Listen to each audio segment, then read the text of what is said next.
Welcome into Off the Hook Sports. I am your host, Caleb Calhoun. A lot to get to today.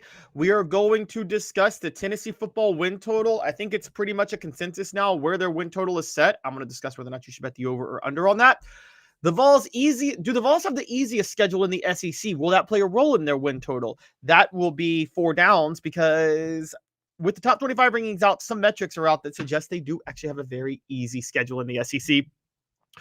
Which running back is going to get the bulk of the carries this year? Darrell Sims spoke with the media yesterday about practice. And Tennessee has 2 returning scholarship running backs.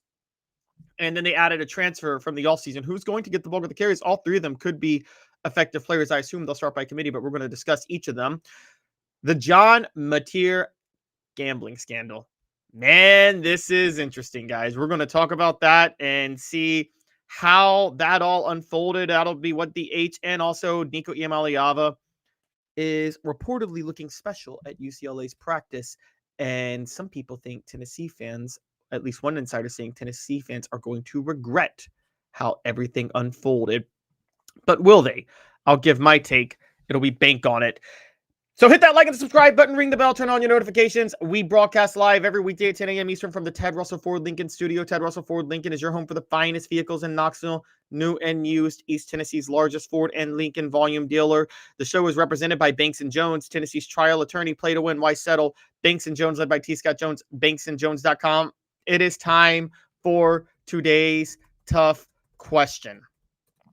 Tennessee's win total, pretty much across the board now, is set at 8.5 for the year. DraftKings Sportsbook has it at 8.5 with the over at plus 125, while the under is set at minus 145, meaning they're saying it's likelier Tennessee will fail to hit 8.5 wins so that they'll win 8 games or fewer.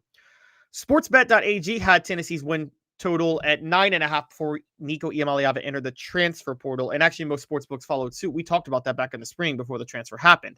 Now ESPN Bet is out. And ESPN Bet has Tennessee at 8.5 too. Odds to win the national championship plus 6,000. Odds to win the SEC plus 2,500. So it looks like 8-4 is the benchmark for Tennessee this year. And with that, we're going to ask this question. Is Tennessee going over 8.5 for the year? 8.5 wins. Good bet. That is today's question. And it is brought to you by Banks & Jones. And I have the poll question up now. Tennessee's win total is set at 8.5 by most odds makers. You should bet the over or the under. Vote on that, over or under. And let's get rolling and ask the question. Should you bet the over or under with Tennessee at 8.5? Now, Vegas has Tennessee as underdogs in 3 games this year. Florida, Georgia, Alabama. I think that is correct. I think they should be underdogs in those games. So what Vegas is saying is that it's less likely that Tennessee runs the table in all their other games than it is that they pull an upset in one of those 3 games. Because if they run the table in all the games, they're going to be favored in every other game this year. So they would go 9-3 if they ran the table. However, Vegas is saying that it's likely they drop a game somewhere else. Now, if you follow Tennessee under the Josh Heupel era, that's a very reasonable assumption. They've dropped a game every year that they shouldn't have, that they weren't expected to. They dropped 2 in 2023 when they lost to Florida and Missouri. They were favored in both of those games. They dropped 1 last year at Arkansas. In 2022, they were 21-point favorites, and they were a lock to go to the college football playoff, and they dropped 1 to South Carolina. So this is nothing new for Tennessee under Josh Heupel to drop a game they shouldn't, and Vegas is factoring that in. So 8.5. Should you bet the over or should you bet the under? Well, I think it's very close. I actually do. I think it's very tough. I think it's very complicated. But I'm not trying to be homeristic here. I would bet the over. And here's why I would bet the over. Typically, when Tennessee drops a game, it's a road game to a team they are heavily favored against. I just told you the 3 games are underdogs. Georgia, Alabama, Florida. Well, Tennessee's 2 other road games this year are Mississippi State and Kentucky. I think Mississippi State's going to take a leap forward with Jeff Lebby. I do believe in him as a head coach, but there's no ignoring the fact that they were 2-10 last year. I don't think they can take enough of a leap to even be on Arkansas's level from last year. And so I don't think Tennessee's going to lose at Mississippi State. And then Kentucky's the other one. Now, they squeaked out wins at Kentucky the last 2 times they visited under Josh Heupel, but it's Kentucky. Kentucky doesn't beat Tennessee. It doesn't really matter. So that's just an exception to this rule of Josh Heupel drops a tough game on the road every year, even if Kentucky is a decent team. So when you take that into account, where else are they going to lose? I mean, Syracuse, I said Syracuse could upset Tennessee, but I don't think it's likely. And then you have ETSU, UAB, New Mexico State, Vanderbilt, and all you have left is Arkansas and Oklahoma. Both are coming to Knoxville. I don't think either of those teams is good enough to win in Knoxville. So when you take that into account, I think it's a pretty good bet to bet the over 8.5, even though many people and most people are expecting the under, because I think it's more likely Tennessee wins. And I talked about this a few weeks ago. Tennessee wins one of those 3 games than it is they drop another. Now, both could happen, but at the same time, it's really hard. If both happens, they still would go 9-3. So I think 9-3. I think 9-3 is actually a better bet than 8-4, even with the quarterback issues. So I got to be honest.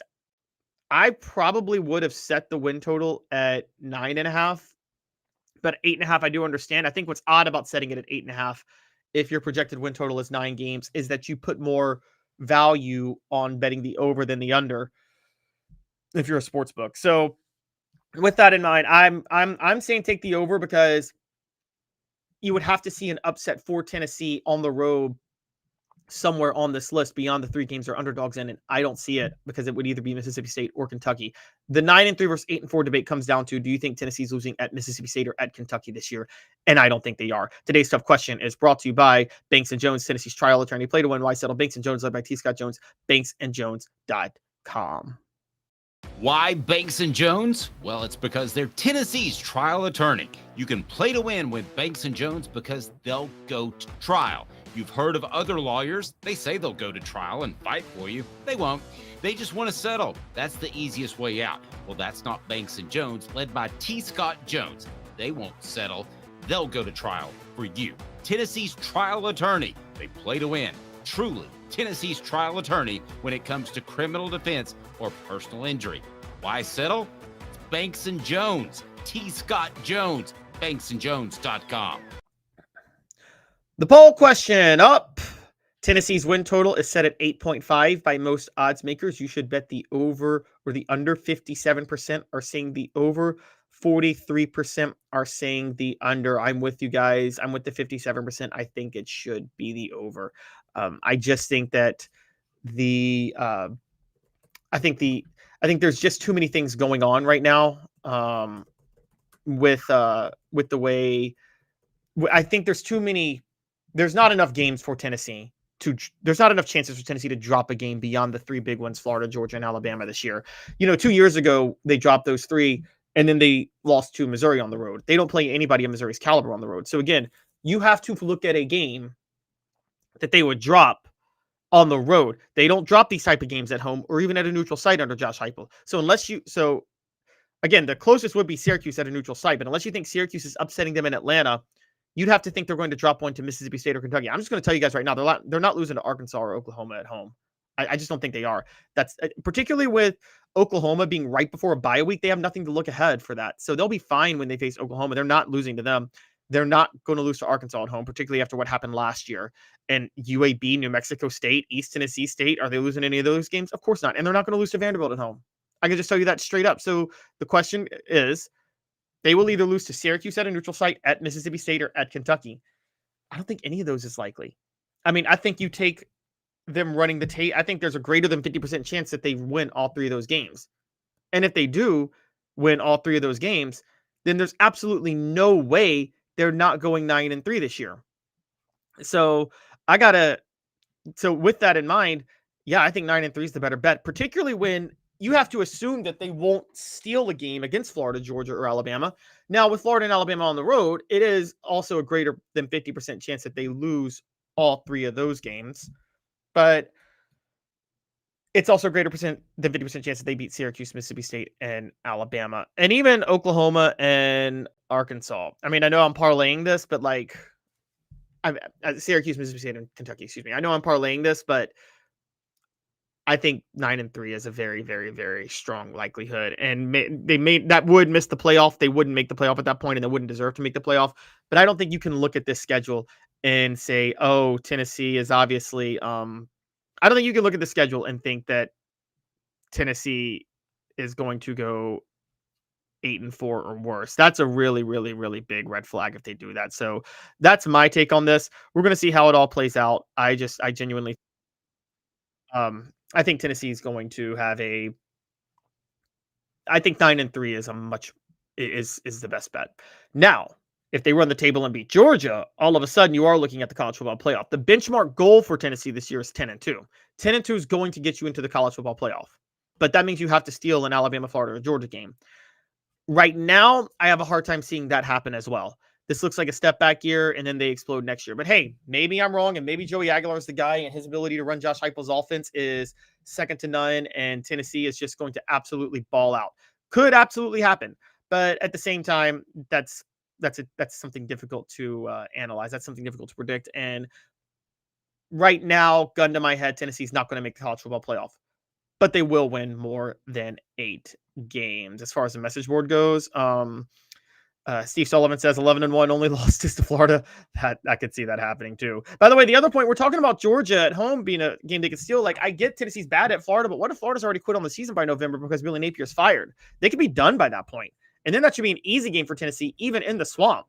So I think it's very, again, I don't think you can just write off those 3 games as losses, which is another reason I think 9-3 is much more likely than 8-4. Portions of the program are brought to you by Chattanooga Mortgage. Congratulations, your home search just got easier. Buying a home in Chattanooga has never been easier. Chat with 2Ts mortgage.com. Chat with 2Ts mortgage.com. Speaking of Tennessee's projected win total, it is time for schedule strength talk. Who has the toughest schedule in college football this year in the SEC, and who has the easiest? Tennessee may have the easiest schedule in the SEC this year. It's between Tennessee, Ole Miss, and Missouri, believe it or not. Does Tennessee have the easiest schedule in the SEC this year? I'm going to play a little 4 downs, and I'm going to tell you why they do. And it's 4 downs brought to you by Ted Russell Ford Lincoln. Ted Russell Ford Lincoln is your home for the finest vehicles in Knoxville. New and used, East Tennessee's largest Ford and Lincoln volume dealer. Tennessee has the toughest schedule in the SEC. And I bring you guys a message from Cooper Mays. I'm sorry, Tennessee has the easiest schedule in the SEC. And I bring you guys a message from Cooper Mays asking you all to hit like and subscribe before we dive in on why they have the easiest schedule in the SEC. And there are a few metrics that prove it, and we're going to break it down now. So first, again, Cooper Mays asks you all to hit like and subscribe, and Coop brings you first down. First down on why Tennessee has the easiest schedule in the SEC. After the AP poll came out on Monday, Tennessee is tied with Auburn and Missouri for the fewest top 25 teams on their schedule in the SEC. Tennessee, Auburn, and Missouri all only play 4. Those 4 for Tennessee are Georgia, Alabama, Oklahoma, and Florida. Now, let's compare the other 2 schools on that list. First of all, let's point this out. All 3 of those schools play Oklahoma, who was not in the coaches poll top 25. So they would all only play 3 top 25 teams in the coaches poll. So what makes Tennessee's schedule easier than Missouri's or Auburn's, particularly in the SEC? Simple. They get Oklahoma at home. They get Georgia at home. Missouri, on the other hand, gets Oklahoma on the road, and that's kind of the barometer bellwether game, if you will, is they have to visit Oklahoma, and I think that's going to be a key reason that Missouri's schedule is tougher. Now, yes, Missouri also gets South Carolina and Alabama and Texas A&M, the other 3 top 25 teams, all at home. That is true. But I think when your bellwether game is on the road, your schedule is actually more difficult. So that's where Missouri and Auburn actually have a tougher schedule than Tennessee because of that. Now, Cooper Mays here, second down. Here's an underrated stat. Per 4-game stretches, which define seasons, 4-game stretches do. Did you guys know that Tennessee actually has the easiest 4-game stretch? Now, the reason that's relevant is this. Part of the grind of a schedule is not just who you play, but when you play them and on how many back-to-back weeks. If you play 4 top 25 teams in back-to-back weeks, you are going to get beat up so badly that it could make things much more difficult than it otherwise would. A great example of this is the 2011 Tennessee football team, the one where Tyler Bray went down. That was the toughest schedule in college football history that year. Tennessee drew LSU, Alabama, and Arkansas from the West when Bobby Petrino was at Arkansas, and those may have been the 3 best teams in the country. And they had to play 4 straight weeks, Georgia, LSU, Alabama, and South Carolina. LSU and Alabama played for the national title. Georgia won the SEC East. South Carolina finished in the top 10. That was a brutal 4-game stretch. It wrecked them, okay?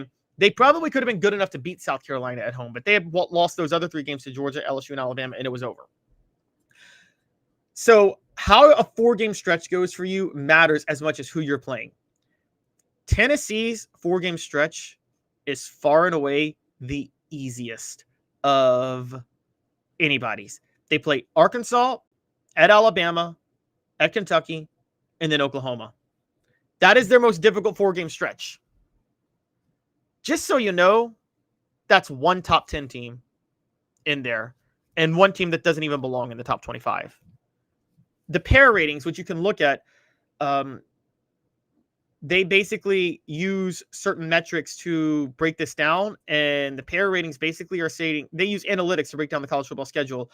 And Tennessee's schedule score for them was 38.9 for their 4-game stretch. The second easiest 4-game stretch was Texas A&M at 43.6. So this is a very underrated thing. The stretch Tennessee has is easy, as well as who they're playing, which is a big deal. Tennessee center Cooper Mays here.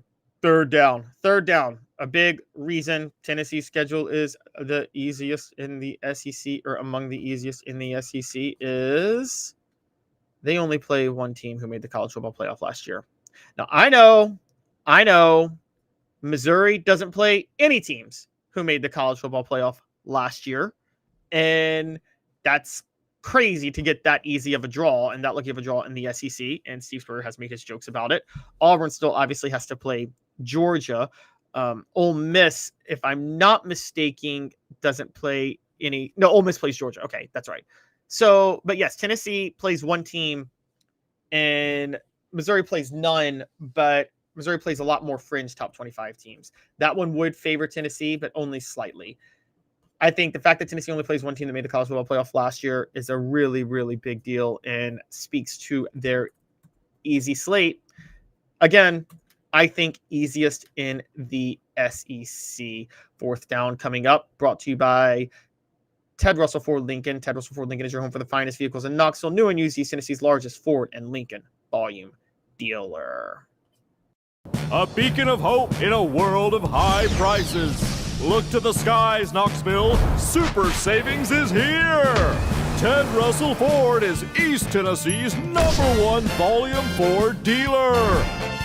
Right now, get 0% APR, 0 down, and 0 payments for 90 days on select models, plus 2 years complimentary maintenance. Come see the super dealer today at either Ted Russell Ford location, Parkside Drive, or Kingston Pike. The poll question up: who has the easiest schedule in the SEC? You guys vote on it. Tennessee, Missouri, or Auburn.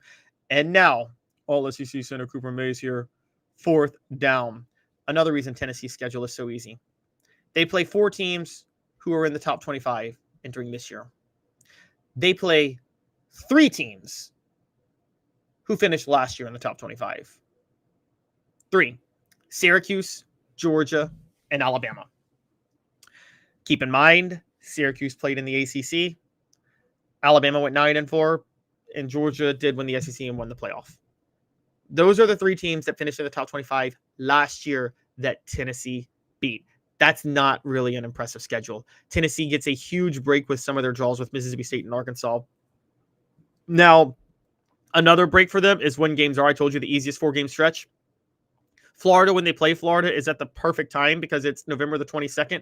And there's a very good chance that Florida will have quit on the season by that point because Florida has to visit LSU and visit Miami in September. Then they have to host Texas. So you look at Florida's schedule, and then they have to visit Texas A&M. Florida could very well be 2-4 halfway through the year. Then they play Mississippi State, and then they face Georgia. They could be very well 3-5 at Kentucky, at Ole Miss. They could be 4-6 by the time they're hosting Tennessee. And it could mean one of two things. They could go all in to try to get to a bowl game for Billy Napier as they host Tennessee and Florida State to close out the year. Or Billy Napier could get fired because they dropped a game they shouldn't have, be that South Florida, Mississippi State, or Kentucky. And if that happens, they're going to quit on the season at the end of the year. So we'll see how that all plays. Now, maybe they won't. Sometimes you rally around the guy who got fired to win the last couple of games. But I think Tennessee is drawing Florida at a good time. That's another reason their schedule's so easy. So look, Tennessee is getting a very easy schedule in the SEC for a second straight year. And I think that Tennessee should be very grateful of that. And I've criticized Texas for having an easy schedule because they had a very easy schedule last year. I think that's a little bit different this year because of the fact that they play Ohio State in non-conference play. And to be fair to Texas scheduled Michigan last year, not knowing Michigan would be as bad as they were. They also have to visit Georgia this year and visit Florida. So Texas, while they do have still one of the easier SEC schedules, the projections for teams make their schedule look a little bit harder. And I think it will be a lot harder because they play Ohio State, who I don't think will have the drop-off Michigan had last year. Portions of the program brought to you by Hemp House, the premier hemp dispensary online with a wide variety, great selection, and strict standards. Hemp House Chat with 2Ts.com. Hemp House Chat with 2Ts.com. Use the promo code HOOKED for 10% off. When we come back, we are going to talk about Tennessee's running backs. Stick with us 2 minutes off the Hook Sports. Why Banks & Jones? Well, it's because they're Tennessee's trial attorney. You can play to win with Banks & Jones because they'll go to trial. You've heard of other lawyers. They say they'll go to trial and fight for you. They won't. They just want to settle. That's the easiest way out. Well, that's not Banks & Jones, led by T. Scott Jones. They won't settle. They'll go to trial for you. Tennessee's trial attorney. They play to win. Truly, Tennessee's trial attorney when it comes to criminal defense or personal injury. Why settle? It's Banks & Jones. T. Scott Jones. BanksandJones.com. Hello, ma'am. I'm here to look at that plumbing problem. Oh boy. Yep, you're gonna need a whole new sink. If this toilet is no good, you're gonna need a new one ASAP. You are not gonna believe this. You're all out of milk. Have you heard about our service plan?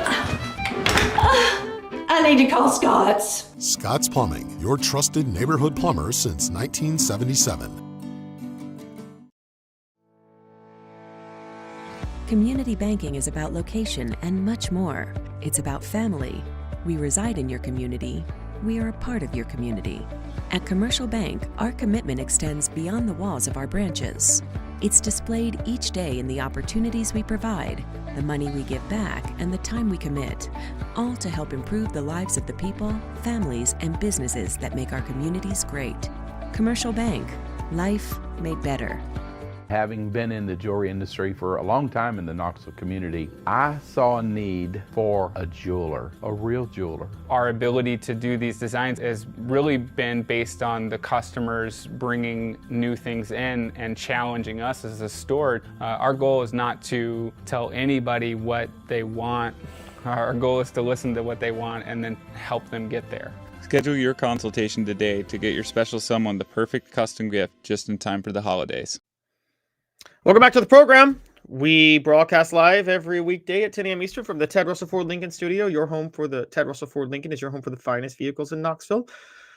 New and used, East Tennessee's largest Ford and Lincoln volume dealer. We are represented by Banks & Jones, Tennessee's trial attorney, play to win, life settle. Banks & Jones, led by T. Scott Jones, BanksandJones.com. Tennessee football has to replace It's record-setting running back from last year who had the greatest season in history for running back, Dylan Sampson, who set the Tennessee football single-season record for rushing yards and rushing touchdowns and was SEC Offensive Player of the Year. Obviously, the heart of this running game is going to be the interior of the offensive line, which Tennessee has to replace. And we're talking about Tennessee has to replace Cooper Mays at center. They're working William Satterwhite and Sam Pendleton. And they also have to replace Javonte Spraggins and Andre Carrick at guards, looking like Wendell Mill Jr., Jesse Perry, and again, Satterwhite or Pendleton will occupy one of the guard spots. But Tennessee, to get to their running back situation, to replace Sampson, they have 3 options to replace him. They have the one highly touted recruit who is returning. They have, with the most hype and the most potential, they have the kind of co-starter from last year, who was the number 2 ball carrier, returning, who is expected to take a big leap. And they have a transfer from Duke, who has carried the ball a lot. So, but at the same time, they have lost 2 key running backs to transfer, Cameron Seldon and Khalifa Keith.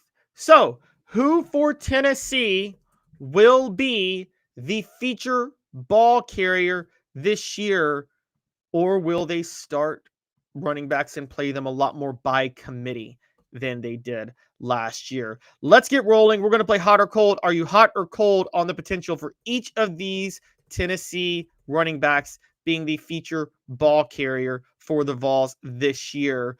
And it's hot or cold, brought to you by Sports Treasures. Your home, Sports Treasures, is carrying over 5 million sports treasures and so much more. Follow on Facebook for the best sports memorabilia. Daily updates, facebook.com/Sports Treasures TN, facebook.com/Sports Treasures TN. Who will be Tennessee's feature ball carrier? We're going to set up the poll question right now. The one I just had, who has the easiest schedule in the SEC? 70% of you said Missouri, 29% said Tennessee. Nobody said Auburn. So let's go with this. Who will be Tennessee's feature ball carrier? I'm not going to say out loud the names because I'm going to play them on hot or cold. But yeah, well, forget that. Peyton Lewis, Deshaun Bishop, Star Thomas, or nobody. It will be by committee. You guys vote on that right now. Peyton Lewis, Deshaun Bishop, or Star Thomas, or nobody. It will be by committee. Let's get rolling. Hot or cold right now. Tennessee's feature ball carrier. Did I miss a super chat? Somebody tell me. Oh, here we go. From Timothy McGee. Thank you, Timothy, for saying this. Timothy says, who says we could beat Florida, Arkansas, Alabama, Georgia, or Syracuse? Our offensive side sucks. Remember, Timothy, I think the offense might actually be better this year in some spots, particularly with the returning weapons and receivers. We'll see, but I don't know. Okay, so let's get rolling. Hot or cold, City Heat, brought to you by Sports Treasures. The returning leading rusher for Tennessee from last year, not the returning leading rusher, the running back who had the most yards for Tennessee last year on this list. We start with Deshaun Bishop. Am I hot on him potentially being the feature ball carrier? Yes, I'm hot on him. I think Deshaun Bishop took a big leap in the offseason. He was a walk-on. I didn't believe in him last year because I thought he was just too small to be the feature back. But according to all sources, Deshaun Bishop, who, by the way, stands at 5'10", 208 pounds now, has maintained his athleticism while putting on about 10 pounds. That makes him a potentially lethal back where he could be like Dylan Sampson. So I am actually very hot on Deshaun Bishop being able to have a huge impact. Okay. Next, we'll go to the transfer portal. By the way, Deshaun Bishop, for those who don't know, had 74 carries for 455 yards and 3 touchdowns last year. He actually led the team in yards per an attempt with 6.1, beating Dylan Sampson on that. His biggest issue was pass blocking, and I thought it was because he was too small. But if he's put on the 10 pounds and maintained his athleticism, that's not an issue whatsoever. So I think Deshaun Bishop should be fine. I'm hot on him. All right, next. The running back who has the most career rushing yards on this roster at the college level and who rushed for the most yards last season at the college level at a Power 4 school, nonetheless. Star Thomas. Could he be Tennessee's feature back? No, I'm cold on Star Thomas. Just for those who don't know, at New Mexico State, Star Thomas rushed for 518 yards and 5 touchdowns his first year, while catching 12 passes for 151 yards and 3 touchdowns, but he only averaged 4.8 yards per attempt. His second year at New Mexico State, he had 112 carries for 653 yards, a big leap, 5.8 yards per attempt, 4 touchdowns, 22 catches for 200 yards, and another 2 touchdowns. Last year at Duke, though, went to Duke, had his most productive season in terms of yards, but not in terms of efficiency, because while he had 810 rushing yards and 7 touchdowns at a higher level, nonetheless, while catching 16 passes for 146 yards and another touchdown, he had 184 attempts and averaged fewer than 4.5 yards per a carry. I fail to see how he would be a feature back at Tennessee when he couldn't even average 4.5 yards per carry at Duke in the ACC. That's just that. I'm sorry. I'm very, very cold on on Star Thomas being able to be a feature ball carrier. He could be a by committee player. Can't be a feature ball carrier. Peyton Lewis. Okay, guys, I'm hot on him. I thought Peyton Lewis was going to steal Dylan Sampson's job last year, but of course he obviously got hurt. I am still high on Peyton Lewis this year. Peyton Lewis is absolutely a stud. Last year, while hurt, he had 64 carries for 339 yards and 3 touchdowns. And that was while hurt. He has, for the record, Star Thomas is 6 feet, 210 pounds, decent size. He also was a community college kid at Coffeyville in Kansas Community College before going to Mexico State and Duke. Peyton Lewis is a rising sophomore. He's 6'1", 212 pounds, a physical feature back, by far the most physically gifted of this group. I'm hot on him becoming a superstar. And by the way, just in case you guys are wondering, Peyton Lewis is being referred to as a potential Greek god for the Vols and maybe the next great running back. His potential is incredible. He could be a superstar. And while Dylan Sampson just had the most productive season, Peyton Lewis could be a Jamal Lewis type running back. I'm dead serious on that. Hot or Cold brought to you by Sports Treasures, carrying over 5 million sports treasures and so much more. Follow on Facebook for the best sports memorabilia daily updates. Facebook.com/Sports Treasures TN. Facebook.com/Sports Treasures TN. Got a couple of other names to mention when we come back. But first, a quick message from Sports Treasures TN. Sports Treasures in North Knoxville is one of the South's largest sports cards and memorabilia dealers, featuring over 10 million sports cards from vintage to modern. Sports Treasures carries a full line of hobby boxes, singles, autographed memorabilia, Tennessee Vol collectibles, fan cave decorations, and so much more. See a museum full of collectibles at Sports Treasures, 4819 North Broadway in Fountain City, and Sports Treasures on Facebook. Sports Treasures, where the real sports fan goes to shop. The poll question up: who will be Tennessee's feature running back? Peyton Lewis leads the individuals at 23%. Deshaun Bishop is second at 19%. Star Thomas third at 13%. Excuse me, Peyton Lewis leads at 26%. Deshaun Bishop at 19%. Star Thomas at 11%.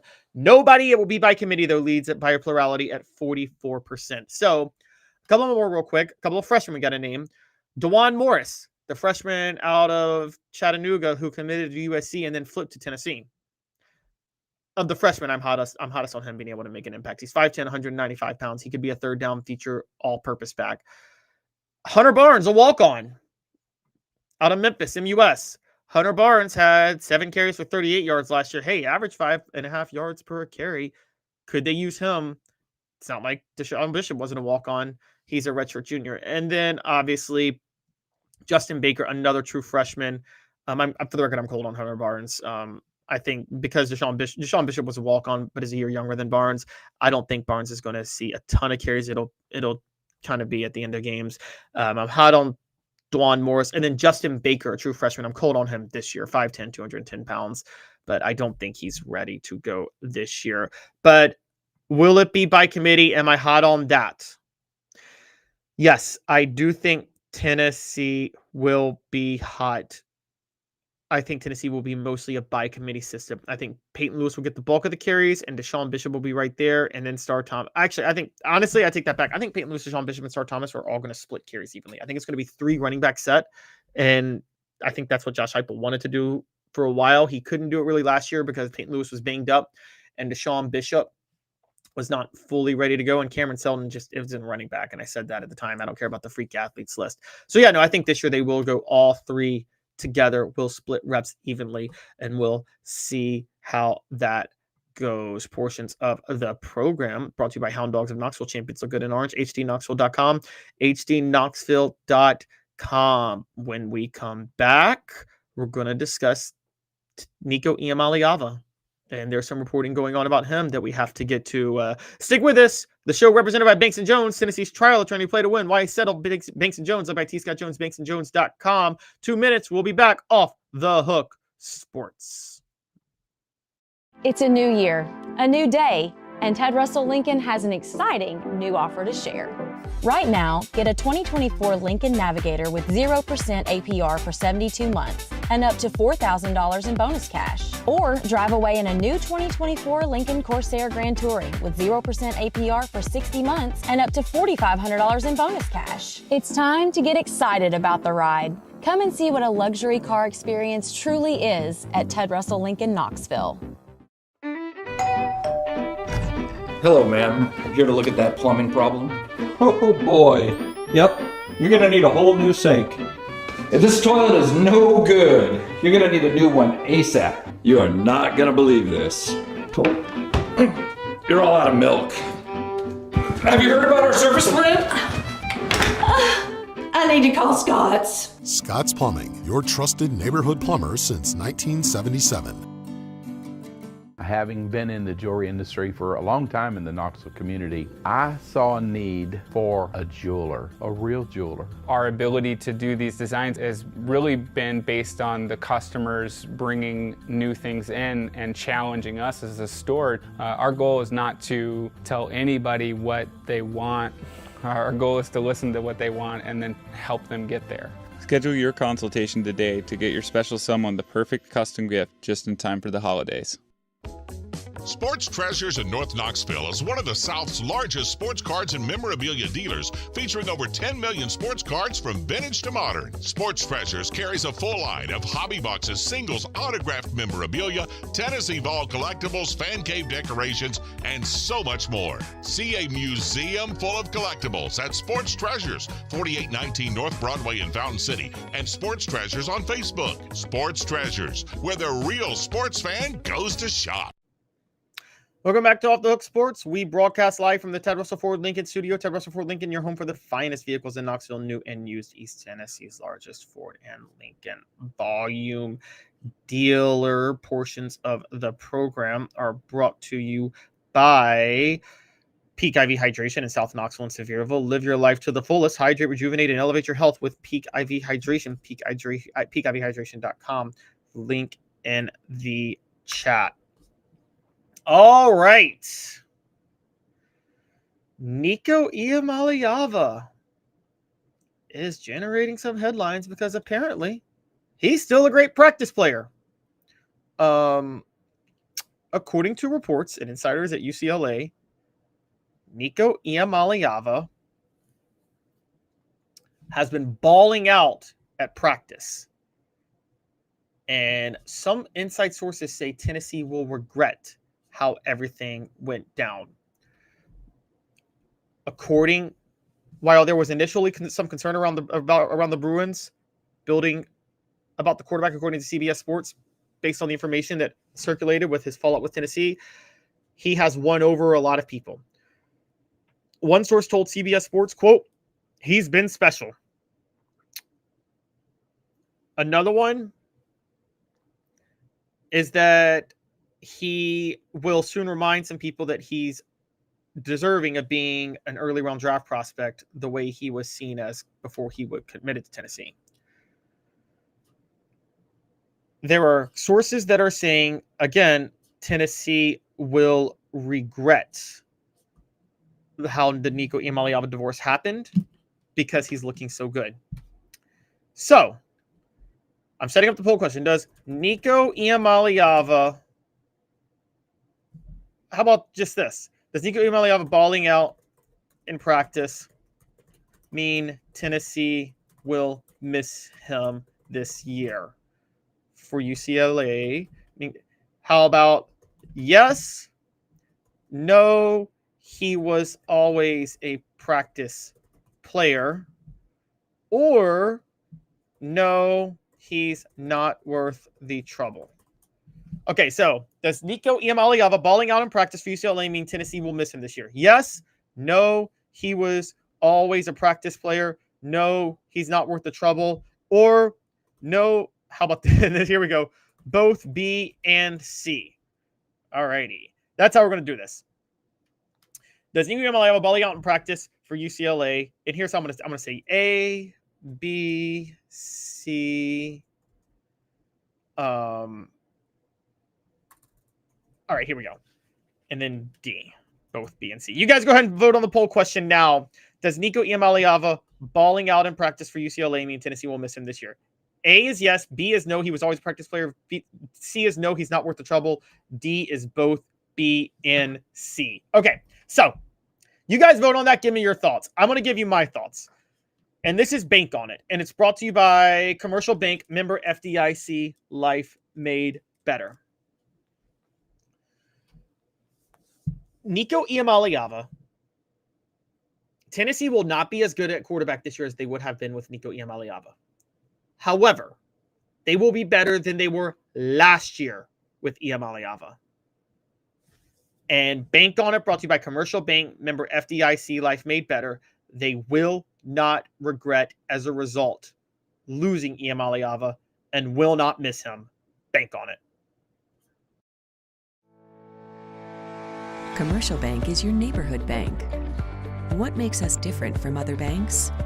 We understand that every customer has unique opportunities, challenges, and financial concerns. We don't expect you to fit into the same box as the next person or business. Whether it's purchasing a home, saving for your child's future, or planning for your next vacation, we're with you every step of the way to navigate life's big decisions. Commercial Bank. Life made better. The poll question up. Does Nico Iamaleava balling out in practice for UCLA mean Tennessee will miss him this year? A is yes. B is no. He was always a practice player. C is no. He's not worth the trouble. And D is both B and C. No, he's not worth the trouble leads at 62%. The right answer is D, both B and C, because he also was always a practice player. That's at 13%, and 27% are saying both B and C. Look, one of the things that are underrated about Nico is one of the reasons I was so high on him. Remember, guys, I said he was created in a lab to run Josh Heupel's offense. I fully believed in him. The Nico Iamaleava that performed on the field last year was not the Nico Iamaleava that we saw in practice and drills through recruiting and then who arrived at bowl practice in 2022 and was so good that immediately Taven Jackson entered the transfer portal. Nico's a practice player. He's going to impress people in practice. Therefore, I read nothing into this Nico Iamaleava situation that he's balling out at UCLA. I really don't think it matters. And it's partially because he's a practice player, but it's also partially because he's not worth the trouble. And some of you guys are having a great laugh right now. Adam says, I'm still more bothered about losing Brandon Stewart than Nico. Well played, Adam. Well played. That is a great one. Another one with Adam. Wish we could get Brent Schaefer back. That's true. That should be the other question. Which quarterback do you regret losing more than Nico Iamaleava? Which quarterback do you regret losing the most at Tennessee? Let's go. Brent Schaefer, Brandon Stewart, Nico Iamaleava. Man, I got to find a fourth one. You guys give me a fourth one on this. Now, one of the things that was talked about was the lying on Joey Aguilar that was done by UCLA. And Sam Schrock says they also lied and said Joey Aguilar had bad study habits, which is false. That's also true. UCLA could be lying about Nico Iamaleava and how he's playing in practice. I tend to not think they are because, again, I think that Nico does play well in practice. Justin Lefevre says Nico chokes under pressure. Look, I gave Nico all the defenses in the world last year, and I still have given him a lot of the benefit of the doubt. However, at the same time, I have to say that I think Nico Iamaleava, while deserving the benefit of the doubt last year, there's no doubt that he underperformed himself in practice. And I saw a tweet yesterday that had a great point. Nico Iamaleava, Joe Milton, both great practice players. You know who were not good practice players? Josh Dobbs and Hendon Hooker. And now I don't know if I fully believe that because Josh Dobbs, I think Heupel set up Hendon, did not give Hendon Hooker a fair shake. Was trying to go with Joe Milton, but some people are saying that he was. So we're going to go with that. Now, who are you most upset about losing? Which QB are you most upset about losing? We're going to go Brandon Stewart, Brent Schaefer. See, I wouldn't say Riley Ferguson because the reason is this is kind of a joke, and I think Tennessee would have loved to keep Riley Ferguson during that time. That's the only reason. These are ones that it's a joke because none of these quarterbacks actually ended up being good, and they all flamed out. So we're going to go Brandon Stewart. Well, not that they all flamed out, but Tennessee had a better situation at quarterback without them because they're not going to regret losing Brandon Stewart since they had Peyton Manning, even though Brandon Stewart was a good college football quarterback. Brandon Stewart, Brent Schaefer. Who are the other ones I said? Nico Iamaleava. And yeah, we'll go Harrison Bailey. All right, guys. That's the poll question. You guys let me know how you feel. Which QB are you most upset about losing? Brandon Stewart, Brent Schaefer, Nico Iamaleava, or Harrison Bailey? That's a tough one, right? My vote on that would probably be, of the four, okay, if I'm being objective, guys, it would be Nico Iamaleava. And the reason it would be Nico Iamaleava, I still maintain they would have been better at quarterback this year with Nico Iamaleava than they will be with Joey Aguilar. I think they'll be better with Joey Aguilar than they were last year with Nico Iamaleava. So the other ones, I can't say they would have been better than quarterback. Harrison Bailey transferred out. They started Hendon Hooker. Hendon Hooker was obviously better. Brandon Stewart transferred out. They had Peyton Manning for the next 3 years. Brent Schaefer transferred out.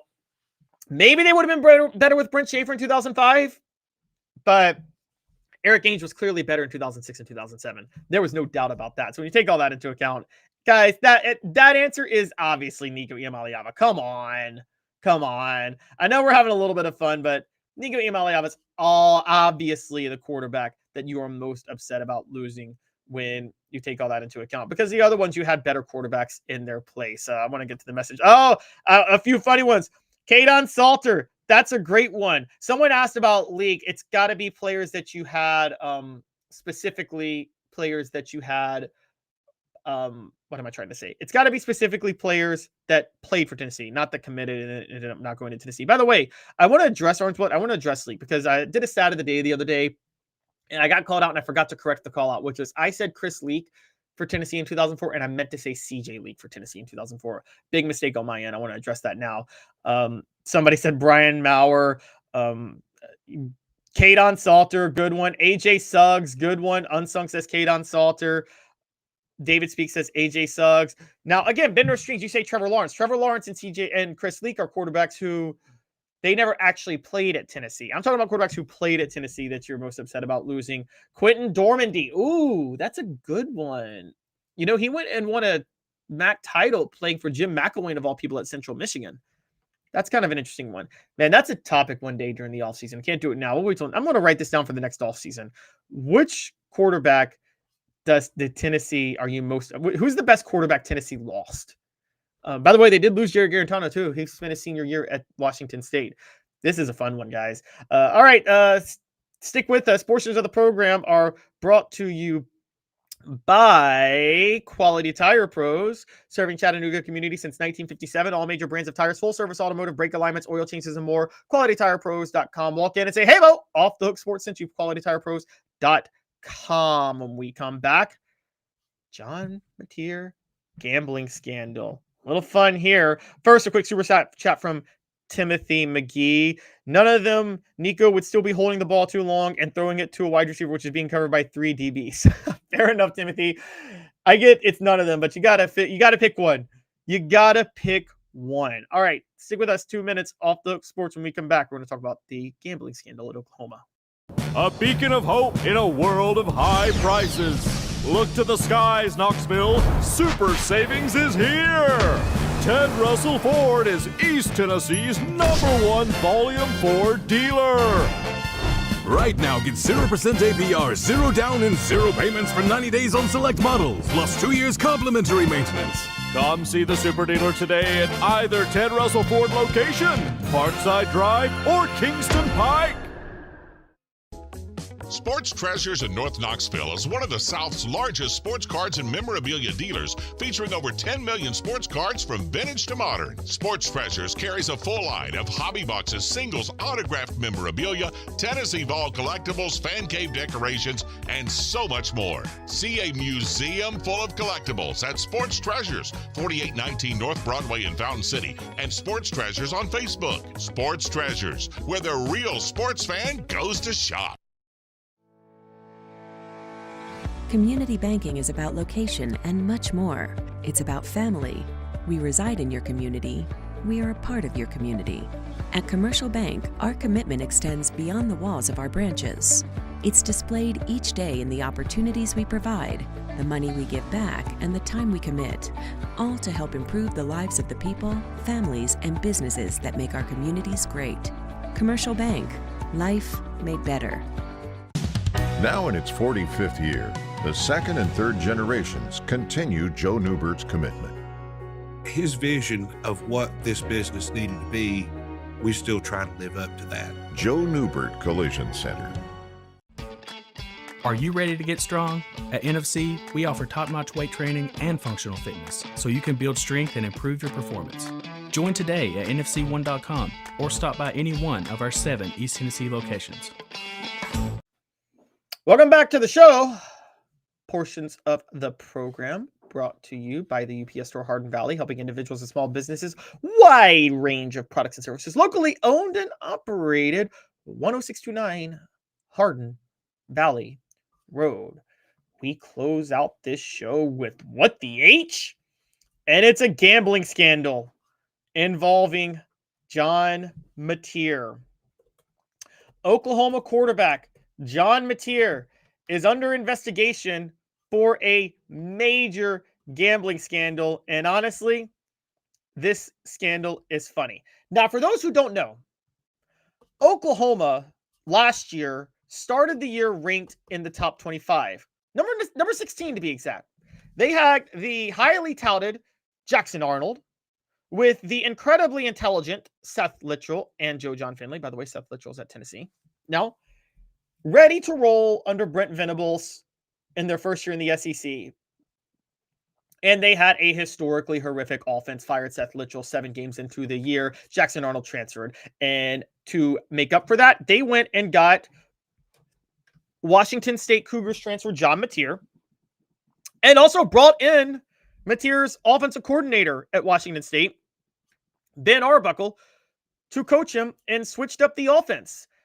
John Mateer last year was completing 64.6% of his passes for 3,139 yards, 29 touchdowns, 7 interceptions, average 9 yards an attempt, 261.6 yards per game, while also rushing for 826 yards and another 15 touchdowns. So he had 44 total touchdowns. Dude is a baller. There's no doubt about it. He replaced, for the record, the number 1 draft pick for this past year's NFL draft, Cam Ward, at Washington State. And what did he do at Washington State? Well, he actually helped them improve that year. Remember, under Cam Ward, I had him as a Heisman contender in 2023, but they finished 5-7. In Jake Digger's 4th year, they go 8-5. They go 8-5 this past year. Now, again, the Pac-12 had dissolved and they were independent, so they played a much easier schedule, mostly a Mountain West schedule, and that has to be taken into account.